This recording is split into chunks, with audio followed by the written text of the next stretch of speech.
Are you looking to make your WordPress website more interactive by showing live data? Today, I'm going to show you how to embed a Google Sheets spreadsheet directly into your WordPress site. Quick, easy, and fully functional. First, open your WordPress website and log in. You can simplify this process by using the Continue with Google option, which connects your Google account directly to WordPress. Once you're in, you'll land on the WordPress dashboard. From here, head to the Quick Links section and click on Edit Site. This opens the site editor where all the magic happens. Now, decide where you want your spreadsheet to appear. Highlight the text that will act as the clickable link to your Google Sheet. Look for the small link icon in the toolbar and click it.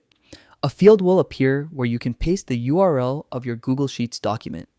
Make sure you copy the correct link from your spreadsheet. This is what visitors will see when they click the embedded content.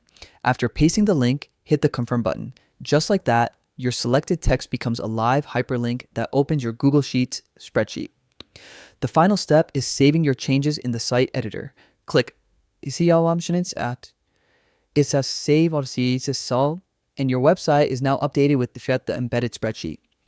By embedding Google Sheets this way, you're not just sharing data, you're creating an interactive experience that keeps your audience engaged. It's simple, efficient, and a powerful way to combine WordPress and Google Sheets to present your content seamlessly. And that's it. You've successfully embedded a live Google Sheets spreadsheet into your WordPress website. Your visitors can now interact with your data directly, making your website smarter and more dynamic.